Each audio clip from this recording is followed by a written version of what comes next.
Where there is a will, there is a way. Companionship thrives only when each individual remembers his individuality and does not identify himself with others. The image of the world is half the world. Let man but accumulate his material self-destruction, and the devil within him will soon be unable to resist putting them to their fated use. Uniqueness and limitation are synonymous. Man is much more the victim of his psychic constitution than its inventor.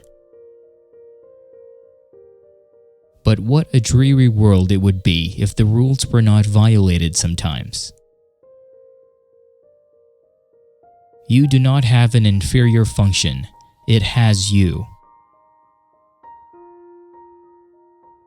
The ideas of the moral order and of God belong to the ineradicable substrate of the human soul. I had to follow the ineradicable foolishness which furnishes the steps to true wisdom. The highest truth is one and the same with the absurd. The debt we owe to the play of the imagination is incalculable. My friends, it is wise to nourish the soul, otherwise you will breed dragons and devils in your heart. Just as we tend to assume that the world is as we see it, we naively suppose that people are as we imagine them to be. One cannot live from anything except what one is.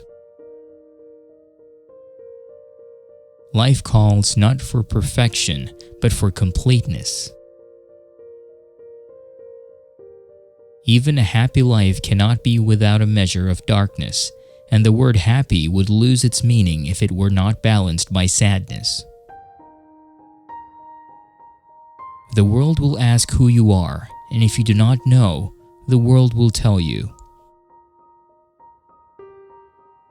All the corpses in the world are chemically identical, but living individuals are not.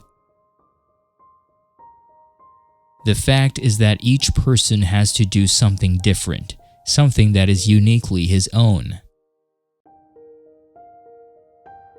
The man who looks only outside and quails before the big battalions has no resource with which to combat the evidence of his senses and his reason. The man who promises everything is sure to fulfill nothing, and everyone who promises too much is in danger of using evil means in order to carry out his promises, and is already on the road to perdition. Man's task is to become conscious of the contents that press upward from the unconscious. Who has fully realized that history is not contained in thick books, but lives in our very blood? When you succeed in awakening the Kundalini so that it starts to move out of its mere potentiality, you necessarily start a world which is totally different from our world. It is the world of eternity. One book opens another.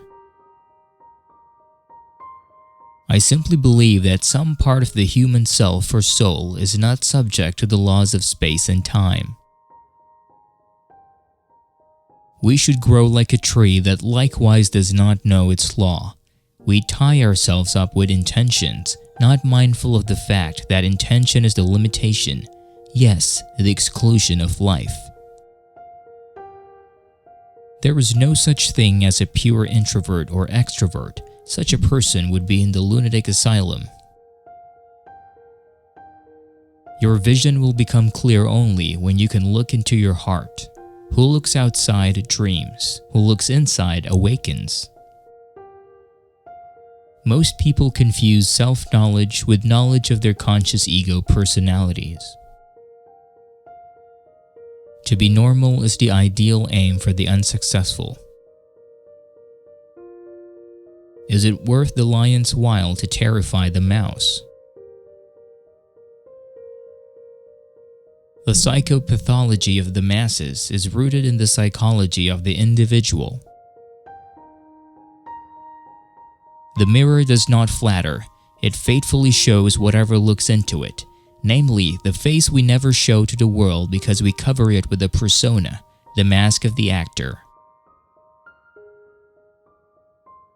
As understanding deepens, the further removed it becomes from knowledge. Only what is really oneself has the power to heal. Image is psyche. I must learn to love you. The most intense conflicts, if overcome, leave behind a sense of security and calm that is not easily disturbed. It is just these intense conflicts and their conflagration which are needed to produce valuable and lasting results. Knowledge rests not upon truth alone, but upon error also. When religion stops talking about animals, it will be all downhill. The more one sees of human fate and the more one examines its secret springs of action, the more one is impressed by the strength of unconscious motives and by the limitations of free choice. That which we do not bring to consciousness appears in our lives as fate. I have gradually learned to be cautious even in disbelief. Ultimately, everything depends on the quality of the individual, but our fatally short-sighted age thinks only in terms of large numbers and mass organizations. Like plants, so men also grow, some in the light, others in the shadows. There are many who need the shadows and not the light. We can keep from a child all knowledge of earlier myths, but we cannot take from him the need for mythology. The serious problems in life are never fully solved. If ever they should appear to be so, it is a sure sign that something has been lost. The meaning and purpose of a problem seem to lie not in its solution, but in our working at it incessantly. Too much of the animal disfigures the civilized human being. Too much culture makes a sick animal. Our suffering comes from our unlived life, the unseen, unfelt parts of our psyche. I thought perhaps she would be crazy, but she was only highly intuitive. If you cannot understand why someone did something, look at the consequences and infer the motivation. To make what fate intends for me my own intention,